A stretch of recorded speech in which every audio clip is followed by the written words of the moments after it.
Someone getting pushed in front of a train should be something I hear happen maybe once in my life. But here in our broken society, this seems to be happening over and over all the time.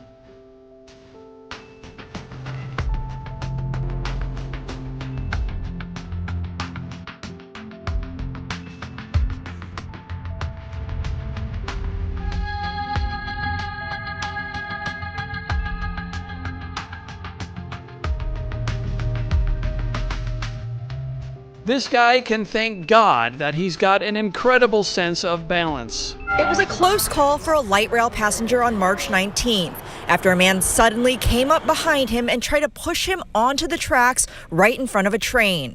The victim was able to catch himself before falling, and the suspect ran away. When confronted by investigators about the incident, Melendez reportedly said, "Maybe that was my twin that I don't have."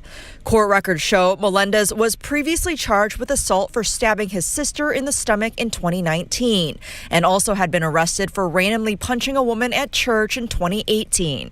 He had been diagnosed with schizophrenia and has a documented history of mental health treatment. Recording from the subway tracks, a victim says he was pushed by this man wearing a red hoodie before also shoving this 83-year-old man off the platform. Speaking exclusively with me in Spanish, 30-year-old John Rodriguez of Maspeth, Queens, says he was on his way to work, standing on the southbound FQ platform at the Lexington Avenue 63rd Street subway station, when he says this man, captured on his cell phone video, unprovokingly shoved him. Richard Williams was rushed to the hospital where he was later declared brain dead after undergoing surgery. An 83-year-old military veteran and grandfather has died from his injuries. Byron Hernandez was arrested, an illegal alien with a long rap sheet. Hernandez is a Honduran national who was deported 4 separate times, yet somehow got back into the country for a 5th time. We obtained surveillance video of the attack with a suspect wearing dark clothing and a hoodie turns around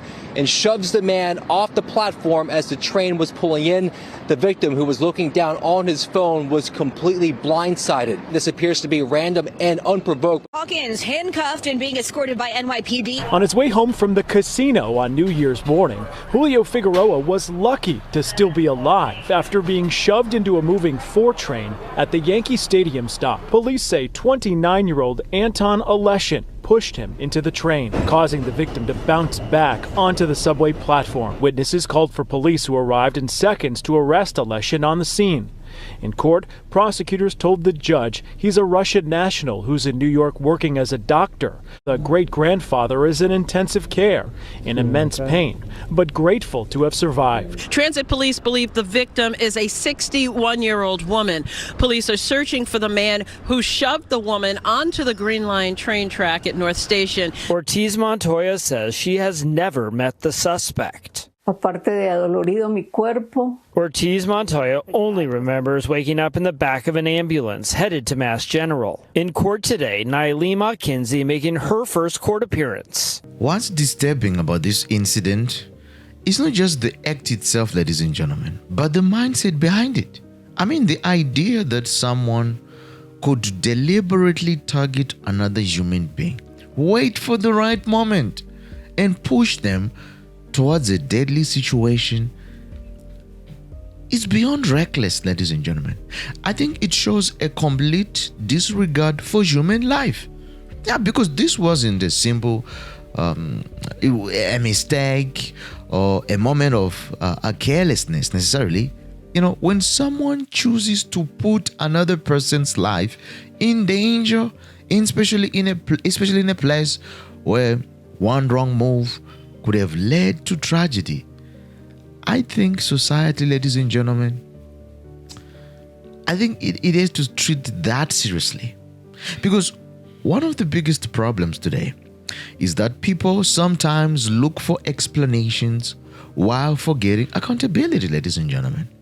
Understanding someone's background, struggles, mental state, it may help explain behavior, but it should never become an excuse for putting people's life at risk, ladies and gentlemen. A person who commits an act like that, I think they have shown that they are willing to endanger strangers who have done nothing wrong to them. Can you imagine This is exactly why strong consequences matter, ladies and gentlemen. Laws, punishments, they exist to protect the public, right? Yeah, deter others from committing similar crimes, folks. And make it clear that innocent lives cannot be treated as disposable. I mean, imagine being that victim.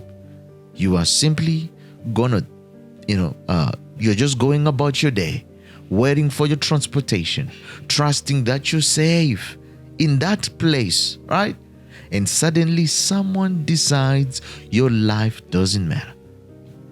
That's the kind of fear and uncertainty that these crimes create in society.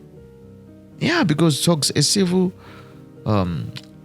society, I think it cannot allow violence like this to become something people just accept or move past. There has to be accountability.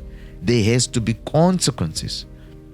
Yeah, because criminals who commit these kinds of dangerous acts, they must be removed, from the ability to harm other people again.